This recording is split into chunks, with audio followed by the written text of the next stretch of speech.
갈라디아서 5장 22절로 23절 말씀입니다. 함께 봉독하도록 하겠습니다. 시작. 오직 성령의 열매는 사랑과 희락과 화평과 오래 참음과 자비와 양선과 충성과 온유와 절제니 이 같은 것을 금지할 법이 없느니라. 아멘. 믿음으로 산다는 것은 성령님이 없이는 결코 불가능합니다. 성령님은 저희 안에 끔찍한 죄됨을 보여주십니다. 그리고 그 죄됨을 보여주시는 것에서 그치지 아니하시고 그 끔찍함을 넘어서서 나아갈 수밖에 없는 예수 그리스도의 아름다움을 우리에게 보여주십니다. 그래서 우리는 우리의 끔찍함이 드러나는 것을 두려워하지 않고 예수님께 나아가게 됩니다. 이렇게 믿음의 신앙의 여정이 시작되면 신자는 믿음의 원리를 가지고 살아가게 됩니다. 하나님 나라의 원리가 믿음이기 때문입니다. 이 믿음의 원리에 따라가는 신자의 삶에서는 반드시 사랑이라고 하는 열매가 맺힙니다. 그리고 저희는 지금 이 사랑이라고 하는 열매의 8가지 속성을 함께 세부적으로 살펴보고 있습니다. 오늘 그 원리 중 7번째 충성에 대해서 함께 살펴보고자 합니다. 오늘 번역으로는 충성이라고 되어 있는 이 단어는 사실 헬라어 피스티스입니다. 믿음과 동일합니다. 그런데도 불구하고 이것을 충성이라고 이야기한 것은 다 이유가 있습니다. 굉장히 흥미롭지 않습니까? 저희가 지금 믿음으로 살아가는 삶에 대해서 증명을 하기 위해서 이러한 사랑의 열매들이 있단다라고 이야기하고 있는데, 믿음을 증명하기 위해서, 믿음을 분별하기 위해서 맺혀야 되는 열매 중에 믿음이 있는 거예요. 순환 논리의 오류입니다. 믿음을 증명하기 위해서 믿음을 내라니요, 제시하라니요, 말이 안 된다는 거죠. 그런데 오늘 여기서 이야기하는 믿음, 피스티스라고 하는 것을 우리가 어떻게 번역했는지를 보면 조금 더 쉽게 이해할 수가 있습니다. 오늘 이 피스티스는 faith가 아니고 faithfulness로 번역이 되어 있습니다. 즉 충성이라고 번역이 되어 있지만 한국말로는 신실함이라고 번역하는 것이 더 적절하다고 생각이 되어집니다. 어떻게 이것이 가능한가? 왜냐하면 번역한 것 자체는 어떤 문맥 속에 들어가느냐에 따라서 의미가 조금씩 바뀌거나 강조가 되는 것이 달라지기 때문입니다. 오늘 여기서 있는 이 믿음은 사실 주체를 2가지로 해서 생각을 할 수가 있습니다. 첫 번째, 이 피스티스의 주체가 하나님일 경우에는 그 하나님의 신실하심에 대해서 이야기를 하는 것입니다. 그리고 두 번째로 인간이 그 주체일 때는 또 2가지 상황이 다릅니다. 한 가지는 인간이 하나님을 향하여서 피스티스가 쓰이면 믿음으로 번역이 됩니다. 그리고 그 인간이 이웃을 대상으로 그 피스티스를 사용할 때에는 이것이 믿음이 아니라 충성 혹은 신실함으로 번역이 되기 때문입니다. 그리고 오늘 번역으로는 이것을 가지고 저희가 충성이라고 했으나 저는 이 충성이라고 하는 번역보다는 신실함이 맞다고 생각합니다. 왜냐하면 특별히 저희 한국 문화에서 충성이라고 이야기하면 윗사람에게 해야만 하는 아랫사람의 어떤 태도, 혹은 군주와 부모와 스승에게 해야만 하는 어떤 태도를 이야기하는 것으로 제한되기 때문입니다. 그러나 오늘 성경에 이야기하고 있는 이 성령의 열매로서, 그리고 사랑으로서 신실함, 피스티스는 모든 인간을 두루두루 포함하는 관계 안에서 인간으로서 가지는 신실함이라고 생각을 해야만 합니다. 성령의 열매가 모두 인간관계 속에서 드러나야만 하는 인격이라는 점에서 더욱더 그렇다고 저는 확신합니다. 그렇다면 인간관계 안에서 신실함을 지킨다는 것이 무엇인가? 내가 신실하게 살아간다는 것이 무엇인가?를 우리가 질문을 했었을 때 굉장히 많은 케이스가 있어요. 예를 들면 선생이 선생으로서 신실할 수가 있고, 저희가 또 아들로서, 자녀로서, 부모로서 신실한 것이 다 다르기 때문입니다. 그러나 공통적인 것이 한 가지가 있다면, 내가 신실하게 살면 반드시 그 신실함을 확인한 대상은 나를 향해서 믿음을 가진다는 것이 나옵니다. 우리의 신실함은 반드시 상대로부터 신뢰를 얻어내고야 만다는 것입니다. 정리하겠습니다. 하나님을 알면 신자는 믿음을 가집니다. 그리고 그 믿음을 가진 신자가 이 땅에서 이웃과의 관계 속에서 살아갈 때 어떠한 열매가 맺히느냐? 신실함이라는 열매가 맺힌다는 것입니다. 그리고 이 신실함을 통해서 신자는 사람들로 하여금 믿음을 얻어냅니다. 그들이 우리를 믿기 시작한다는 거죠. 물론 이 믿음이 또 어떻게 해석되는지에 따라서는 이따가 하나씩 말씀을 드리도록 하겠습니다. 도대체 그들이 무엇을 보고, 우리 안에 있는 어떤 것을 보고 믿음을 가지게 됩니까? 라고 하는 질문을 풀기 위해서는 우리가 그 신실하게 살 수밖에 없는 이유인 하나님의 신실함, 그 신실함이 무엇인지에 대해서 먼저 살펴봐야만 할 것입니다. 단어 자체의 의미는 믿음직하고 착실하다라는 의미이지만 성경에서 하나님이 신실하시다라고 표현을 할 때는 반드시 등장하는 게 있어요. 그것이 무엇이냐면 바로 언약입니다. 약속입니다. 약속이 없는 상태에서 창조주이신 하나님과 약속이 없는 상태에서 인간의 관계는 결코 만날 수 없는 극단적인 궤를 가지고 있습니다. 그 궤를 하나님이 해결하신 방법이 약속이에요. 그 약속을 통해서 하나님은 자신의 성품을 계시하시기를 기뻐하셨습니다. 이것은 매우 놀라운 일입니다. 왜냐하면 인간이 자연의 위대함을 보고 감동할 수는 있습니다. 인간이 자연의 장엄함을 보고 무릎을 꿇을 수는 있습니다. 그러나 그 인간을 변화시키는 것은 자연의 위대함이 아닙니다. 인간을 변화시키는 것은 부모님의 사랑입니다. 우리는 하나님을 보고 약속이 없는 상태에서 하나님을 보고 경의에 찰 수는 있습니다. 그러나 그 하나님의 성품을 닮아갈 수는 없습니다. 그래서 하나님은 우리에게 약속을 통해서 자신의 성품을 보여주시기를 기뻐하셨습니다. 특히 그 성품 중에 하나가 신실함이라는 것입니다. 그 하나님의 신실하심은 두 가지로 인간에게 경험이 되어야 됩니다. 첫 번째는 하나님께서 약속하신 내용을 그대로 지키시는 겁니다. 에덴 동산에서 하나님께서 에덴의 모든 열매를 허락하셨습니다. 무한한 인생, 영생을 허락하셨습니다. 그러나 선악과를 먹게 될 경우에는 너희가 죽을 것이다 라고 하는 약속에 대해서 하나님은 지키셨습니다. 하나님은 자신이 하신 상과 벌에 대한 약속을 반드시 지키십니다. 또 신명기 28장입니다. 이스라엘 백성이 이제 가나안 땅에 들어가기 전 모세가 죽기 전 모세가 마지막으로 그 모압 땅에서 설교를 합니다. 설교를 하는 중심은 너희가 하나님 앞에서 이렇게 살아야 된단다 라는 이야기인데 그 중심이 바로 이 말씀입니다. 신명기 28장입니다. 1절 말씀입니다. 네가 네 하나님 여호와의 말씀을 삼가 듣고 내가 오늘 너에게 명령하는 그의 모든 명령을 지켜 행하면 너의 하나님 여호와께서 너의 세계 모든 민족 위에 뛰어나게 하실 것이다. 네가 만일 네 하나님 여호와의 말씀을 순종하지 아니하여 내가 오늘 너에게 명령하는 그의 모든 명령과 규례를 지켜 행하지 아니하면 이 모든 저주가 너에게 임하며 너에게 이를 것이니 라고 이야기하고 있습니다.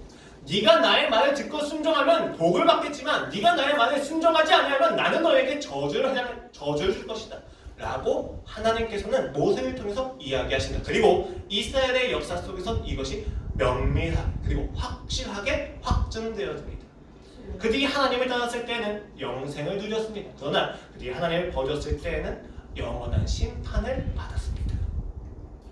하나님은 자신의 약속을 신실하게 지키십니다. 심지어 오늘 이 설교를 하고 있는 모세에게도 그대로 적용이 됩니다. 여러분 성경이 굉장히 웃긴 게 무엇인지 아십니까? 보통 성경은 경전이라고 종교의 경전들은 그 저자나 그 성경에 굉장히 중요한 메시아적 존재나 대상을 굉장히 예찬합니다. 그들이 가지고 있는 부족함을 이야기하지 않아요. 그런데 성경은 정말 가감없이 다 드러냅니다. 모세가 어떻게 됐습니까? 51절 말씀입니다. 이는 너희가 신 광야 가데스의 무리바 물가에서 이스라엘 자손 중 내게 범죄하여 내 거룩함을 이스라엘 자손 중에서 나타내지 아니한 까닭이다. 네가 비록 내가 이스라엘 자손에게 주는 땅을 맞은편에서 바라보기는 하려니와 그리로 들어가지는 못하리라 하시니라. 모세가 무리바 물가에서 불만을 터뜨리는 그 백성들을 보면서 분노에 차서 지팡이로 두 번 두드리는 그 분노를 보였을 때 하나님은 모세가 가나안 땅에 들어가지 못할 것을 결정지으십니다. 신실하신 겁니다. 심지어 예수 그리스도의 족보는 어떻습니까? 그 안에 이방인들이 들어와 있으며 가늠한 자가 들어와 있으며 또 범죄한 자가 들어와 있습니다. 성경은 이상하게 하나님의 신실하심, 상과 벌에 대한 신실하심 그대로 이야기하시면서 그 권위마저도 그다지 지켜주지는 않습니다. 모세가 나중에 이 신명기를 읽었을 때 어떤 생각을 했을까요? 누가 이런 기록을 다 적었지? 라고 하면서 불만을 토해냈을까요? 그렇진 않았을 것이다 봅니다. 왜냐하면 성경에서 하나님께서 약속을 하실 때에는 분명히 상과 벌에 대해서 분명하게 지키시는 모습과 동시에 어떤 저주와 죄와 심판에도 멈추지 않으시는 하나님의 신실하심에 대해서도 약속을 이루시기 때문입니다.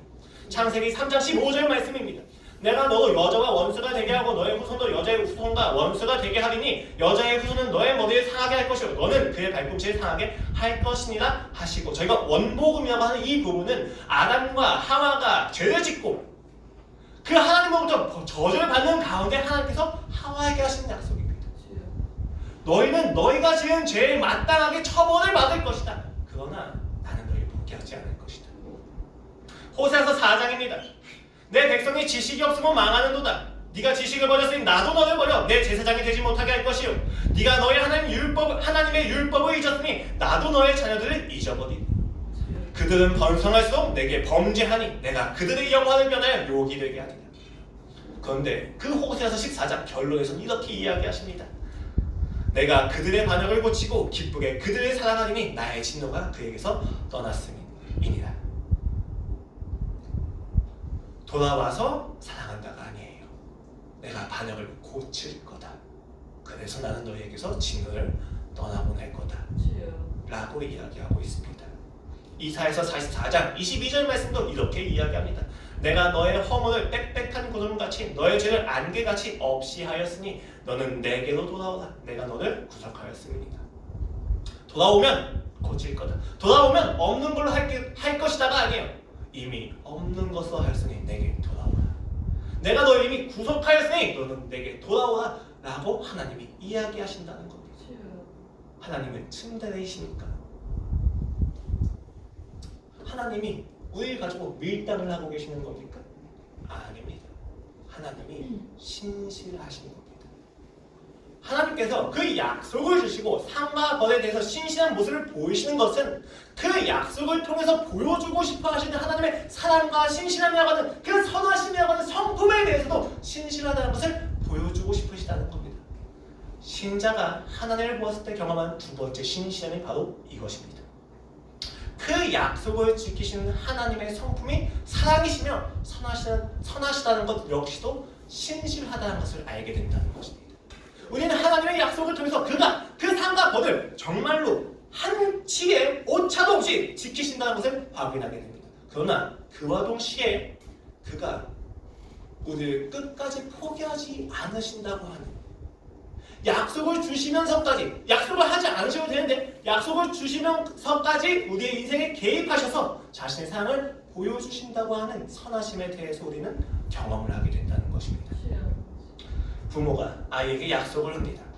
방 청소를 하면 사탕을 주고 돈을 주고 방 청소를 하지 않으면 게임 시간을 뺏겠다고 이야기합니다.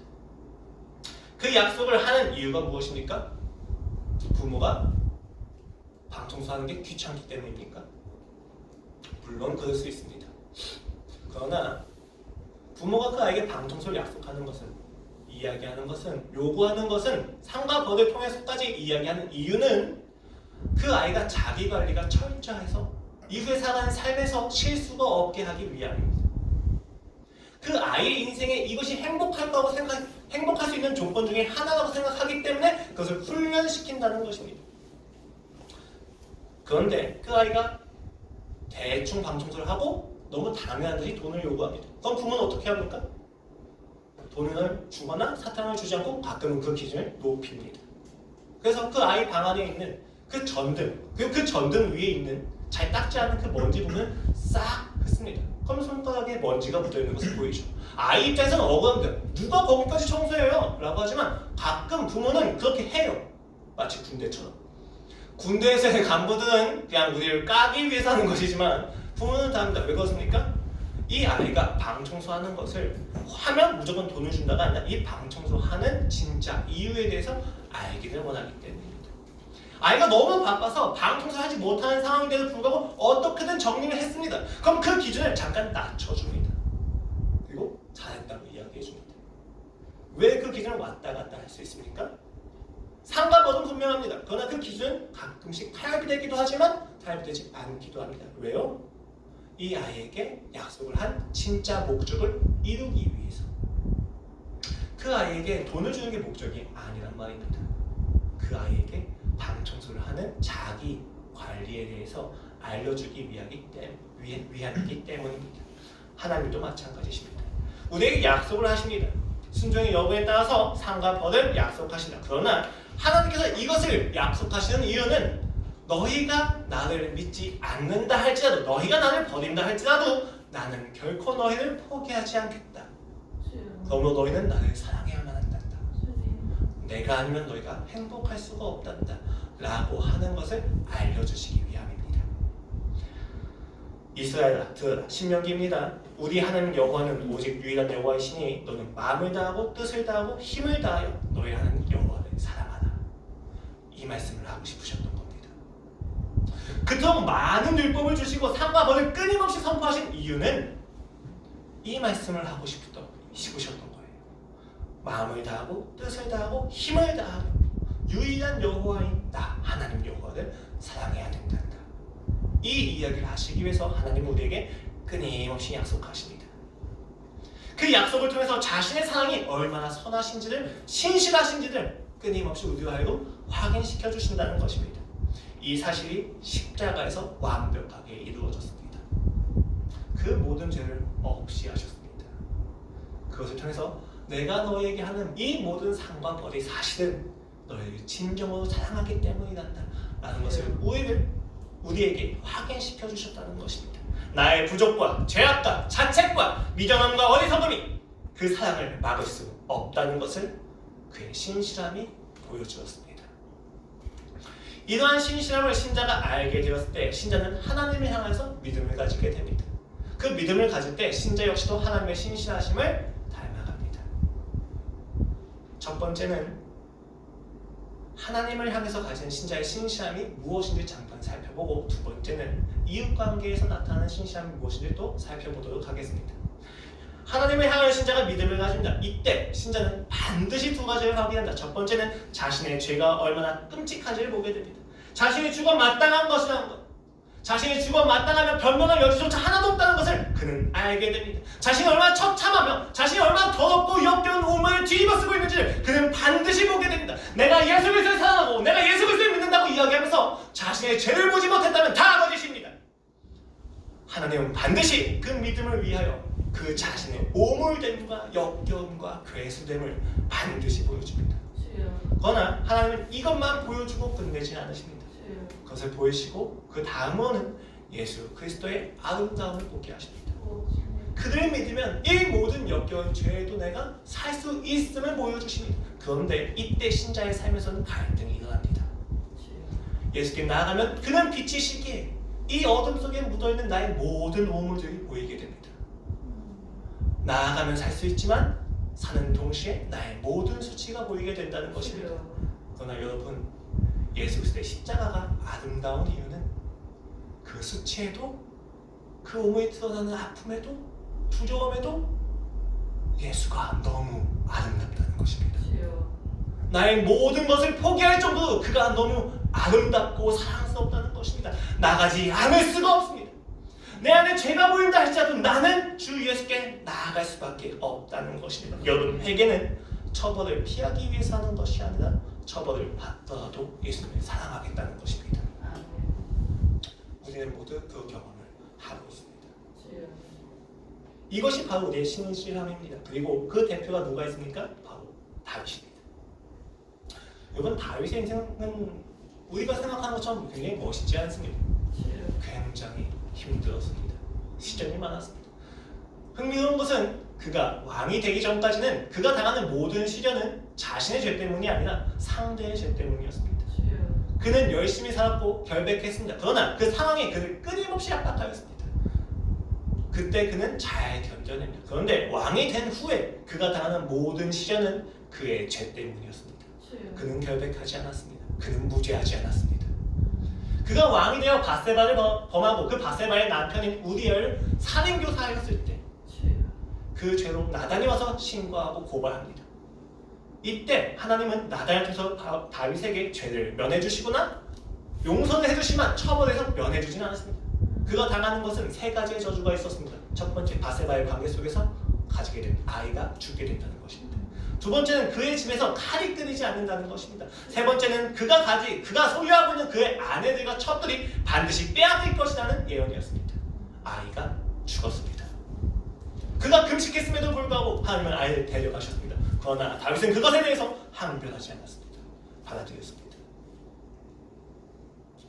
그의 집안에서 장남 암논이 다말을 범하였습니다. 그 다말의 오답이 압살롬이 암논을 죽입니다. 그리고 도망갔을 때 겨우겨우 관계를 회복했으나 그 관계 회복의 비밀을 가지고 압살롬은 반역을 깨합니다. 그 반역에 의해서 다윗은 도망가게 됩니다.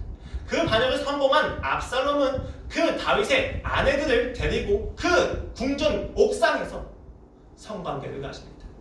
자신의 권위가 이미 세워졌다는 것을 확인시켜주는 것입니다. 하나님께서 하신 모든 저주들이 시전되기 시작합니다. 그때 도망하는 다윗에게 한 남자가 와서 소리 지르며 돌을 던지며 이렇게 이야기합니다. 16장 사무엘하 16장 7절 말씀입니다. 피를 흘린 자여 사악한 자여 가거라 가거라 사울의 족속의 모든 피를 여호와께서 너에게로 돌리셨도다. 그를 이어서 네가 왕이 되었으나 여호와께서 나를 너의 아들 압살롬의 손에 넘기셨도다. 보라 너는 피를 흘린 자이므로 화를 자초하였느니라 하는지라. 시므입니다. 사울의 후손입니다. 그리고 그 베냐민 지파의 당시의 장이었습니다. 그가 와서 다윗을 조롱합니다. 다윗 옆에 있던 장군 아비새가 목을 쳐서 그 목을 가지고 올까요? 라고 이야기하자 다윗이 이렇게 이야기합니다. 왕이 이르되 수도야의 아들들아 내가 너희와 무슨 상관이 있느냐. 그가 저주하는 것은 여호와께서 그에게 다윗을 저주하라 하시니 네가 어찌 그리하였느냐 할 자가 누구겠느냐. 또 다윗이 아비새와 모든 신하들에게 이르되 내 몸에서 난 아들로 내 생명을 해하려 하거든. 하물며 이 베냐민 사람이냐 여호와께서 그에게 명령하신 것이니 그가 저주하게 버려두라. 혹시 여호와께서 나의 원통함을 관찰하시리니 오늘 그 저주 때문에 여호와께서 선으로 내게 갚아주시리라 하고. 여러분 다윗이 지금 굉장히 평온한 상황에서 야 괜찮아 그럴 수 있어 라고 이야기하는 것을 들리십니까? 여기 원통함이라고 하는 단어는 굉장히 고통스럽다는 것입니다. 이 고통을 주께서 아실지도 모른다 라고 이야기합니다. 고통이 왜? 여러분 생각해 보십시오. 사울을 그가 증오한 적이 있었습니까? 사울을 그가 호일대한 적이 있었습니까? 자신을 죽이려고 하는 사울을 끊임없이 살려주었으며 그 사울을 죽였다고 자랑하는 자들을 죽이면서 그 사울의 족속들과 사울의 자손들을 후대했습니다. 그런데 그들이 와서 하는 말은 조롱이었습니다. 억울하겠죠. 그러나 그는 그것을 그냥 하나님의 명령로 받아들입니다. 왜 그렇습니까? 지금 이 모든 상황이 하나님이 자신을 향하여서 하고 계시는 심판이라는 것을 알고 있었기 때문입니다. 다윗은 상대가 어떤 죄를 저지르고 있는지는 보지 않고 있습니다. 다윗은 자신의 죄만 보고 있습니다.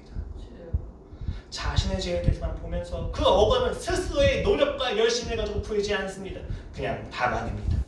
상대가 옳다는 것이 아닌 상대에 대해서 침묵합니다. 그리고 자신의 죄에 대해서만 고백합니다. 그렇게 그는 하나님을 신뢰합니다. 왜 그렇습니까? 자신을 처벌하시는 그 하나님의 심판마저도 선한 것을 알고 있었기 때문입니다. 그가 왕이 되어서 바세바를 범하면서 그 범한 죄에 대해서 감각도 못해서 나단이 와야만 알 수 있을 정도 자신이 타락했다는 것에 대해서 자신이 하나님을 떠나섰다는 것에 대해서 그는 그만큼 후회하고 자책하며 아파했던 것입니다. 그렇기 때문에 자신의 죄가 끊임없는 아픔과 자신의 아내들이 다 팔려나가며 자신의 아이가 죽는 모든 고통도 감내합니다. 왜요? 정당한 처벌이었다고 생각하기 때문입니다. 자신이 겸손하기 위해서 이러한 과정이 필요하다고 생각했기 때문입니다. 그는 그 하나님의 처벌 역시도 사랑이라는 것을 알고 있었습니다. 신자는 하나님에 대해서 이렇게 신실합니다. 죄는 두려워합니다. 신자는 죄짓기 굉장히 두려워하지만 신자는 죄를 직면하는 것에 대해서 두려워할 수 없습니다. 그 처벌에 대해서 두려워할 수 없습니다. 제가 정말로 고민하다 그 고민의 끝에서 여러분께 고백하고 용서를 구하겠습니다. 교회에 많은 아픔이 있습니다. 깊은 아픔이 있습니다. 그리고 단 한 채의 거짓도 없이 이야기 드리겠습니다. 제가 여러분께 목사님에 대한 어떠한 비방과 비난과 논쟁도 금한다고 이야기했지만 제가 그것을 지키지 못했습니다. 공적으로 이야기한 적이 없지만 사적으로 그 관계 속에서 그 의도는 아니었지만 목사님을 향해서 목사님을 지칭하면서 욕하기까지 하였습니다. 저는 그것을 몇 회인지에 대해서 정확히 기억하지 못하지만 그 부분에 대해서 지적을 하시는 분들의 말이 좀 맞다고 생각합니다. 왜냐하면 제 감정이 분명 흐른 것이 사실이기 때문입니다. 실제로 욕을 했고 그 욕에 해당하는 다른 감정들이나 다른 표현들, 부정적인 표현들 역시도 제가 했다고 봅니다. 그리고 사임하시기 전부터 해서 제가 어떤 한 지체의 아픔에 대해서 가볍게 생각한 까닭에 이득을 취한 사실도 있습니다. 자세한 설명은 제가 이렇게 다가오시면 제가 다 해드리겠습니다. 그리고 제가 사역자라고 하는 그 역할 안에서도 목사님이 설교하실 때 앞에서 졸았으며 목사님의 설교에 대해서 가끔씩 반론하며 동의하지 않는다고 이야기하기까지 했습니다. 목사님께 제가 개척할 수도 있고 개척하고 싶은 마음도 든다고 이야기 드리면서 아프게 해드린 적이 있는 것도 사실입니다. 제가 교회를 아프게 했습니다. 이 고백을 통해서 앞으로 사역을 하는 모든 과정 속에서 어떠한 어려움과 어떠한 장애물이 생긴다 할지라도 말씀을 드려야겠습니다. 감정에 호소하는 것이지 않습니다. 그리고 제 마음이 편해지고자 하는 이야기가 아닙니다. 하나님께 지은 죄가 교회도 똑같이 지은 죄이기 때문입니다. 용서를 구하겠습니다. 제가 잘못했습니다. 하나님께서 이 모든 아픔을 저에게 허락하신 것은 다 받아내야만 합니다. 그리고 앞으로도 받아낼 것입니다. 죄송합니다. 여러분, 근데 오늘 제가 이 설교 속에서 이 이야기를 하는 까닭은 단 한 가지입니다. 저는 교만합니다. 저는 오만합니다. 저는 건방집니다. 그러나 저의 죄를 숨기기를 원하지 않습니다. 아마 이것보다 더한 것들이 있지 않을까 싶습니다. 이것보다 더 많은 사실들 때문에 아파하지 않으셨을까 싶기도 합니다. 그러나 일단 제가 알고 있는 것은 이 부분까지 있고 뭐 더한 것이 있다면 그 역시도 제가 감내해야 될 몫이라고 생각합니다. 여러분, 제가 여기서 이 이야기를 하는 까닭은 이 죄에 대해서 직면하는 저의 모습을 통해서 예수님을 보십시오. 제가 모든 수치와 부끄러움과 나의 오름을 포기하면서까지도 이 자리에 서서 있는 한 가지 이유는 진짜는 죄를 직면하기를 두려워하지 않습니다. 그에 대한 어떤 죄만이 있다 할지라도 그것을 모두 감당할 수 있어야만 합니다. 왜냐하면 예수 그리스도께서 이미 감당하셨기 때문입니다. 그 하나만 봐주시기 바랍니다. 부디 저로 인해서 신앙에서 걸려 넘어지지 마십시오. 저는 그렇게 대단한 사람이 아닙니다. 하나님만 보시기 바랍니다. 저와 함께 하지 않으셔도 됩니다. 저를 미워하시는 것으로 나아가실 수 있다면 미워해 주십시오. 저를 욕하시는 것으로 하나님께 나아가실 수 있다면 나아가 주십시오. 저는 그저 이 교회의 모든 아픔이 죄송합니다. 신자가 이렇게 하나님 앞에서 용서를 구하면 처벌이 없어지는 게 아닙니다. 처벌을 감당할 수 있는 힘이 생기는 겁니다. 제가 그렇게 잘났다는 게 아닙니다. 그리고 또한 이렇게 공적인 장소에서 이야기 드린 것 자체가 너무 죄송합니다. 그리고 이러한 것 자체가 일반화되거나 보편화되어서도 안 된다고 생각합니다. 왜냐하면 저도 아냐고 이야기하지만 이것을 통해서 마음이 편해지려고 하는 간교함이 있을 수 있기 때문입니다. 조심하십시오. 저를 조심하십시오. 저는 저의 진정성은 신앙이 아닙니다. 이렇게 신자가 하나님을 향해서 신실함을 가지게 되면 이 신실함은 이웃을 향해서 또 나타납니다. 사람들이 이야기합니다. 믿을만하다, 믿었다. 무슨 이야기입니까? 그가 그 역할을 잘 수행할 거라고 알고 있다는 것입니다. 의사가 환자를 치유하지 못하고 다 죽게 만듭니다. 의사는 믿음을 받지 못합니다. 의사로서 신실하지 못하는 것입니다. 그런데 이상하지 않습니까? 여러분, 그 역할을 다하는 것을 통해서 우리가 신실하다고 이야기할 때 그것은 좋은 거잖아요. 신실한 것은 좋은 것입니다. 그리고 상대가 그 역할에 신실할 것을 기대하는 것도 나쁜 것이 아닙니다. 그런데 이렇게 한번 생각해 봅시다. 가난한 가정에서 매일 일용직으로 나가서 돈을 벌어서 오는 부모가 공부하는 장남에게 이야기합니다. 우리는 너를 믿어. 그 장남에게 그 믿음은 폭력이 될까요? 유익이 될까요? 두 가지 중에 하나입니다. 장남이 열심히 그 기대를 맞추어서 엄마 아빠를 살게 해주는 겁니다. 그러나 장남의 인생은 반드시 공허할 것입니다. 혹은 그 믿음에 부응하지 못해서 엄마 아빠를 아프게 하는 것을 견디지 못해서 도망하게 되거나 일탈하는 경우가 생길 겁니다. 믿음은 좋은 가치입니다. 그 믿음을 가진다는 것은 나쁜 것이 아니죠. 그런데 왜 우리가 서로에게 믿음을 가질 때 폭력이 됩니까? 가끔 분명 그 믿음대로 우리가 격려가 될 수 있을 때도 있습니다. 아무런 자신감이 없는 사람에게 정말 진심을 다해서 이야기합니다. 난 네가 괜찮은 거 믿어. 누군가한테는 힘이 됩니다. 근데 누군가한테 폭력이 됩니다. 왜 그렇습니까? 간단합니다. 그 믿음에 사랑이 있는지에 대한 여부입니다. 그 믿음에 사랑이 담겨져 있으면 격려가 됩니다. 근데 그 믿음에 사랑이 없다면 폭력이 됩니다. 이 사랑이 있다는 것이 구체적으로 무엇입니까? 격려가 되는 믿음은 두려움을 만들지 않습니다. 그러나 폭력이 되는 믿음은 두려움을 만들어냅니다. 왜 그렇습니까? 이 기대를 이루지 못하면 이 사람이 나의 존재를 버리거나 나를 부정적으로 평가할까 하는 두려움이 생긴다는 겁니다. 사랑이 없다면. 왜요? 이 사람이 필요한 건 사랑이 없는 믿음은 그 사람에게 존재를 원하지 않고 그 사람이 해야 되는 어떤 기능만을 기대하기 때문입니다. 그 사람이 그 기능을 해내지 못했을 때 이 사람은 실망합니다. 왜 그렇습니까? 사랑하지 않기 때문입니다. 이 사람이 이 사람의 역할을 다하지 못했을 때 해당 믿음을 가지고 있는 사람은 실망을 해요. 그러면 그것은 사랑이 아닙니다. 그런데 격려가 되는 믿음은 다르죠. 그가 그 기능을 다하지 못한다 하더라도 그 역할을 수행하지 못한다 할지라도 괜찮다는 것입니다. 그래도 나는 사랑하는 거고 난 네가 그 역할을 다 수행하기를 끝까지 도와주겠다고 이야기한다는 것입니다. 여러분, 사랑이 담겨져 있지 않은 믿음만큼 무서운 폭력이 없습니다.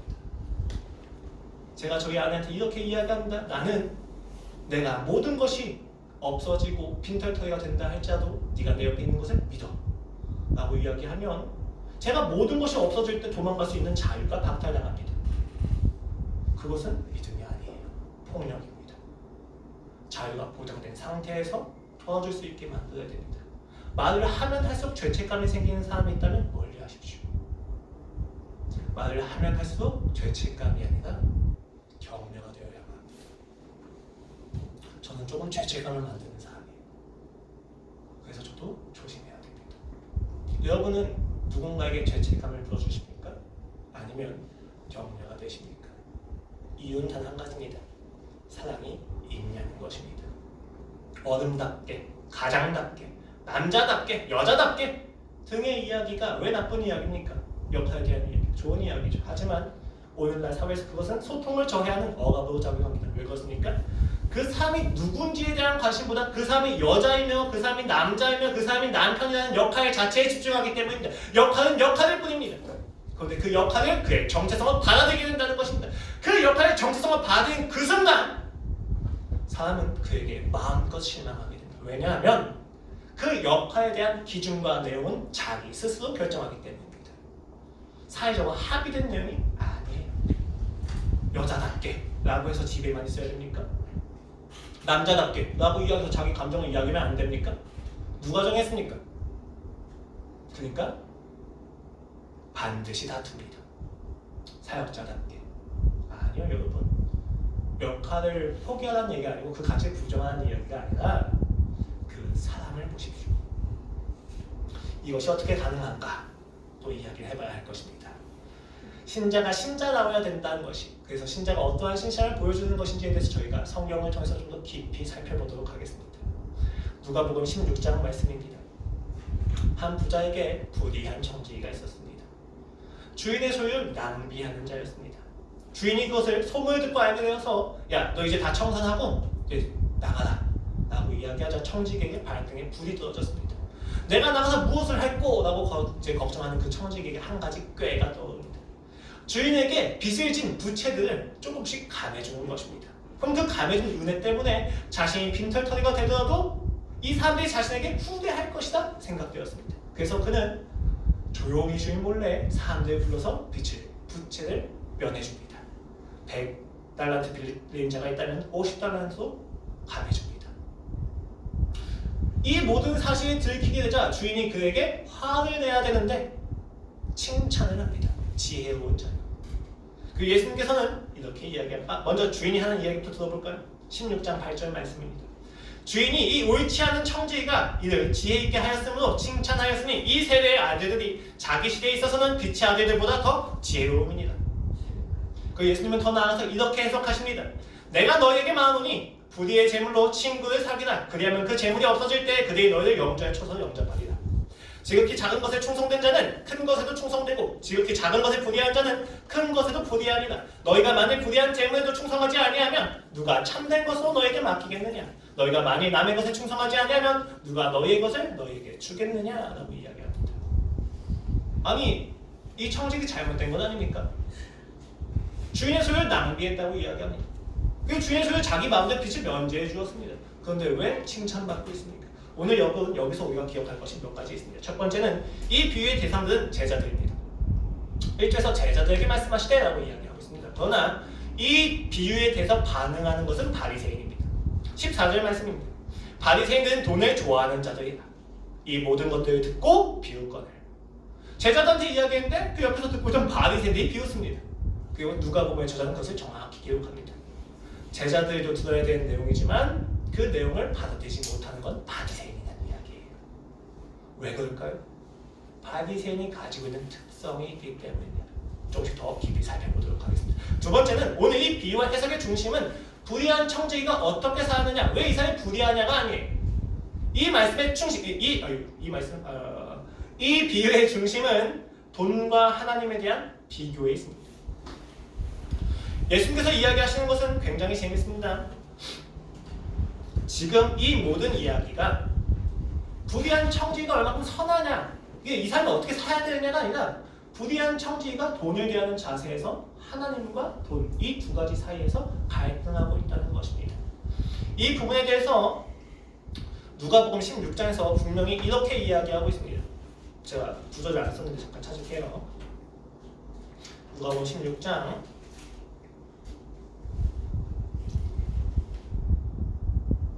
13절 말씀입니다. 아까 12절에서 너희가 만일 남의 것을 충성하지 않으면 누가 너희의 것을 너희에게 주겠느냐 하시고 바로 이렇게 이야기하십니다. 집 하인이 두 주인을 섬길 수 없나니 혹 이를 미워하고 저를 사랑하거나 혹 이를 중히 여기고 저를 경히 여길 것임이니라. 너희는 하나님과 재물을 겸하여 섬길 수 없느니라. 지금 오늘 이 비유는 단순히 청지기에게 중심이 있는 것이 아니라 청지기가 돈에 대하면서 돈과 하나님 이 두 가지 속에서 무엇을 섬기고 있느냐, 이거에 대한 이야기를 하고 있습니다. 그래서 바리새인들에 대해서 돈을 좋아하는 바리새인이 라고 이야기를 하고 있는 것입니다. 이 청지기는 본래 주인의 소유를 낭비하던 자입니다. 낭비하는 것이 무엇입니까? 자신의 것이 아닌데 자신의 것으로 여기고 자신의 마음대로 쓰고 있었다는 것입니다. 그는 주인의 소유를 주인의 것으로 생각하지 않던 자입니다. 그런데 여기서 흥미로운 것은 주인이 이 모든 사실을 깨닫고 그를 감옥에 보내지 않습니다. 본래 이러한 상황에서는 근동에서는 모든 빚을 변제하고 그 다음에 변제하지 못했을 경우에는 감옥에 보냅니다. 그래서 빚진 자가 감옥에 있는 경우를 종종 보게 됩니다. 그런데 주인은 이를 청산하고 나가라고 이야기하지 그를 감옥에 보낼 생각을 하지 않습니다. 이때 주인이 자신의 할 것을 알았다고 이야기합니다. 그것이 무엇입니까? 주인의 자비에 자신을 기대는 것입니다. 주인이 자신을 바로 감옥에 보내지 않는 것을 보면서 청지기는 생각합니다. 그 주인이 자비롭기에 그 주인의 자비로움에 기대어서 내가 돈을 사용해야겠다.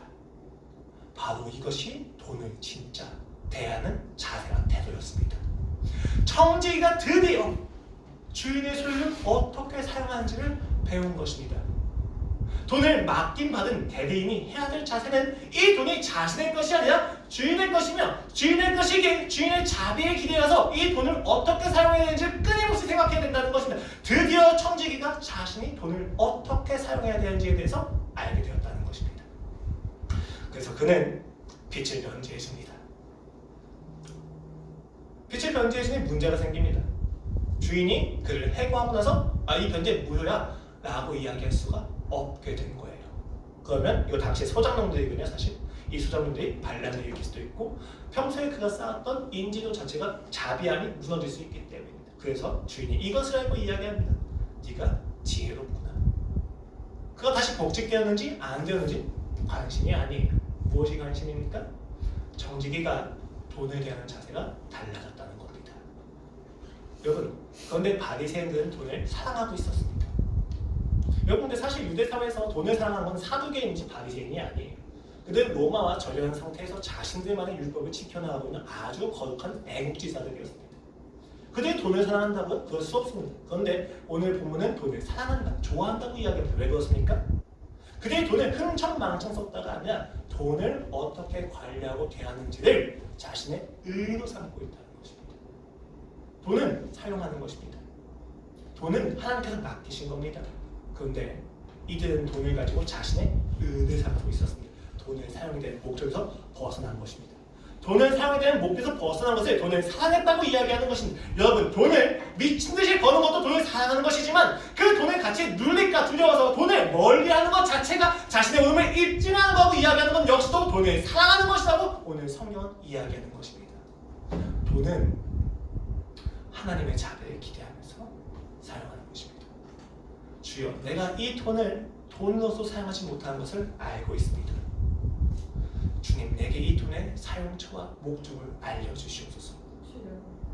그 기대와 자비에 의존하는 마음이 돈을 돈으로 쓰게 해준다는 것입니다. 그것이 작은 일에 충성하는 것이라고 성경은 이야기하고 있습니다. 여러분 모두 각자 정체성을 가지고 있습니다. 그리고 각자 역할을 가지고 있습니다. 여러분 근데 꼭 기억하십시오. 여러분이 가지고 있는 역할은 얼마든지 변합니다. 그 역할 자체가 본질이 아니에요. 그런데 우리는 가끔 그 역할 자체가 정체성의 본질이라고 생각합니다. 내가 남편이지라고 하는 본질이 아니에요. 나는 김영록입니다. 나는 하나님의 신자입니다가 먼저예요. 그런데 내가 남편이라고 하는 역할에 갇혀져서 남편이라고 하는 남편다움을 이루지 못했을 때 내 자신을 실망시키고 정죄하는 거예요. 이게 왜 문제가 되느냐? 상대에게 똑같이 기대하기 때문입니다. 야, 네가 좀 아내다워야지. 야, 아내가 좀 청소 좀 해야지. 야, 여자가 어디 여자의 목소리가 담장 밖을 벗어나? 라고 이야기하는 순간 그 가정에서는 다툼이 가득해질 수밖에 없습니다. 왜 다툼이 일어납니까? 역할을 역할로서 사용하지 않고 역할을 본질로서 생각했기 때문입니다. 비본질이에요, 역할은. 근데 그 비본질이 본질의 자리에 가게 되니까 다툼이 일어난다는 것입니다. 죄에 민감해진다는 것입니다. 그렇기 때문에 자신이 그 역할을 잘 수행하지 못하면 수치감에 빠지는 거예요. 남편으로서, 가장으로서 경제적인 생계를 유지하지 못했을 때 남자가 가지는 그 푸시가 어느 정도는 거짓이 섞여 있다는 것입니다. 그것을 그냥 받아주면 안 된다는 것입니다. 사실. 그러다 보니까 더 숨게 되는 거죠. 여러분, 그러나 신자는 자신의 죄를 두려워합니까? 두려워하지 않습니까? 죄를 직면하는 것을 두려워하지 않습니다. 자신의 그 역할을 지켜내지 못하는 것에 대해서 아파할지언정 도망가지는 않습니다. 그 자리를 지켜내는 것입니다. 그 지켜냄이 오늘 충성이라고 이야기하는 것입니다. 그가 의롭진 않았으나 불의한 정직이었으나 그가 그의 자리에서 자신의 진짜 돈에 대하는 자세를 배웠다는 것입니다. 신자의 신실함이란 무엇입니까? 자신의 역할과 자신의 자리를 하나님의 은혜를 기대하면서 있는 것입니다. 이 자세는 반드시 자신의 죄에 직면했을 때 무너지지 않습니다. 여러분, 인간은 다 악해서 죄를 직면하면 도망갑니다.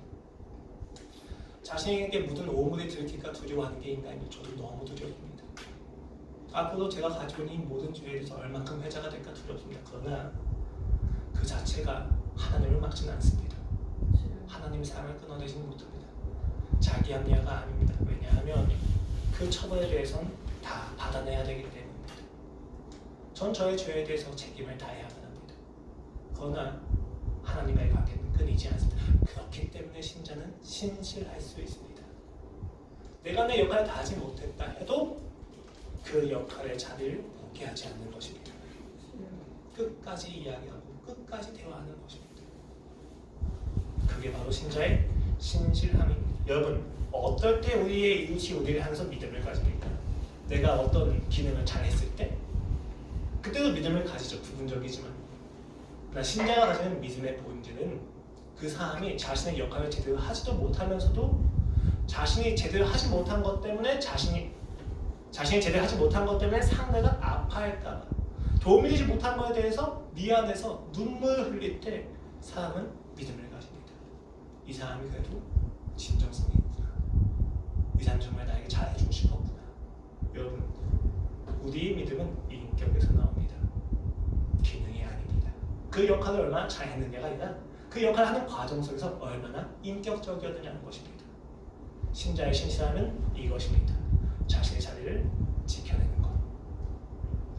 하나님의 은혜에 기대하면서 자신의 자리를 지켜내고 그 은혜로 말미암아서 자신이 죄되었고 잘못되었다 할지라도 그 자리에서 벗어나지 않는 것입니다. 이것은 오로지 주 예수 그리스도의 십자가를 경험한 사람들만이 가능합니다. 오늘 충성으로 번역된 단어는 피스티스로 신실함으로 번역하는 것이 더 적합합니다. 충성은 그 의미가 제한되기 때문입니다. 이 신실함은 이웃과의 관계에서 나타나는 사랑의 열매입니다. 어떻게 나타날 수 있습니까? 하나님의 신실하심을 경험할 때만 나타날 수 있습니다. 하나님의 신실하심은 우리를 향해서 약속하시는 것을 통해서 나타납니다. 첫 번째는 그 상과 법을 반드시 지키신다는 것입니다. 두 번째는 그 상과 법을 지키시는 그 가운데에서 하나님은 절대 우리를 포기하지 않으신다고 하는 사랑에 대해서 그 성품에 대한 신실함을 보이신다는 것입니다. 이런 하나님의 신실하심을 우리가 맛보게 되었을 때 우리는 하나님을 향해서 우리의 죄가 드러난다 할지라도 달려갑니다. 이웃에 대해서는 자신의 역할이 부정당하거나 부족하다 할지라도 묵묵히 지켜나가면서 그 역할로서 할 수 있는 모든 유익을 해주려고 합니다. 그것이 바로 신자의 신실함입니다. 이런 신자의 신실함은 작고 크고에 따라서 달라지지 않습니다. 왜냐하면 하나님께서는 얼만큼 큰 일에 신실했느냐가 아니라 얼마나 신실했는지 보기 때문입니다. 얼마나 신실했는지 본다는 것은 신자가 그 역할 속에서 하나님을 얼만큼 간절히 바라며 그 하나님을 얼만큼 알았냐는 것을 가지고 따져집니다. 그래서 이야기 드리는 거예요. 100만 명을 전도해도 소용없습니다. 한 명을 전도하는 과정 속에서 하나님을 아셨습니까? 하나님은 이야기하실 겁니다. 착하고 충성 능종아 잘하였도다. 우리가 그 칭찬을 듣기 위해서 이곳에 있습니다. 다른 게 아닙니다. 그 칭찬 하나입니다. 하나님이 나를 즐거워하는 것을 보기 위해서 나는 하나님을 즐거워합니다. 다른 것을 기대하지 마십시오. 이것을 알고 있는 바울은 디모데후서 2장에서 이렇게 결론을 내기도 합니다. 너는 그들로 이 일을 기억하게 하여 말다툼을 하지 말라고 하나님 앞에서 엄히 명하나. 이는 유익이 하나도 없고 도리어 듣는 자들을 망하게 합니다. 다투지 말랍니다. 왜? 당시에 디모데후서 디모데 처한 상황 속에서 이단이 많이 있었는데 그 이단 중에 하나가 부활이 없다고 하는 자들이었습니다. 그 부활이 없다고 하는 자들에게 휘둘리지 말아라. 왜? 하나님은 신실하시기 때문에 반드시 부활하게 하실 것이며 그 부활을 믿지 않는 자들은 믿지 않는 자들대로 될 것이다. 너희가 굳이 말다툼한다고 해서 해결될 것이 아니다. 말다툼하지 마라. 왜? 유익이 없다.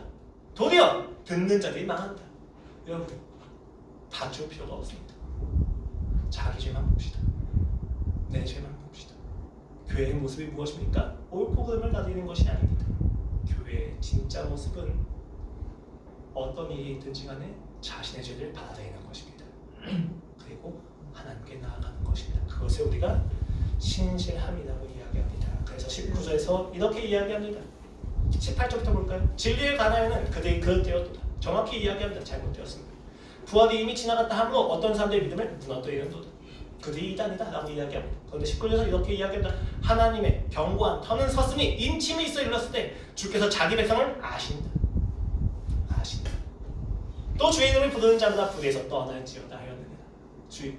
우리가 주의 이름을 부르고 있습니다. 다투지 마시고 자랑하지 마시고 내세우지 마시고 그냥 불의에서 떠나면 됩니다. 그리고 나의 자리를 지키면 됩니다. 그게 신실함입니다. 신자의 신실함은 어떤 역할에서든지 간에 하나님의 선하심을 믿고 하나님의 자리에서 내려와서 그 자리를 지키는 것입니다. 저번에 이야기했죠. 양선이라고. 하나님의 자리에서 내려와야 하나님의 선하심이 보인다. 여러분, 근데 우리가 하나님의 자리에서 내려왔잖아요. 그런데 가끔 다시 올라가요. 다시 올라가서 내가 저번에 내려왔는데 다시 올라서 보니까 아니네? 라고 생각이 들 때가 있단 말이죠. 그렇죠? 그렇게 됐었으면 뭐 바울도 없었을 테고 모세도 없었을 겁니다. 자리에서 내려와서 지키십시오. 그것이 신실함입니다. 주의 은혜가 없다면 나는 이 선하심을 볼 수 없습니다.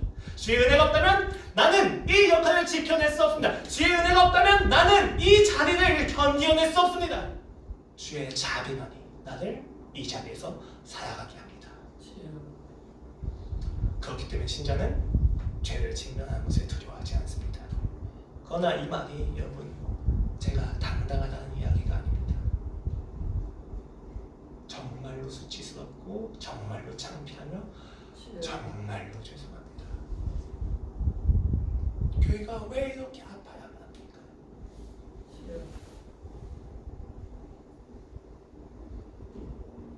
차라리 나 혼자 아프면 끝나지 않겠습니까?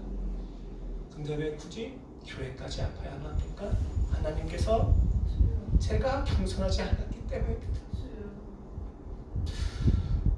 그러나 저에게만 말씀하시는 하나님이 아닌 줄로 압니다. 제가 먼저 무릎 꿇겠습니다. 죄송합니다. 그러나 극단적인 생각을 여러 번 했고 도망갈 생각을 여러 번 했지만 저는 이 자리를 지켜내겠습니다. 설교 말씀을 이렇게 주셔서 도망갈 곳이 없습니다. 저도 망했습니다. 그러나 기쁩니다. 여러분에겐 자유가 있습니다. 하나님을 따라가십시오. 하나님을 따라가는 모든 선택 속에선 모든 선택의 자유가 있습니다. 그러니까 하나님만 보십시오. 제가 여러분에게 이야기할 수 있는 단 한 가지, 하나님을 사랑하시면 자유할 수 있습니다. 기도하겠습니다.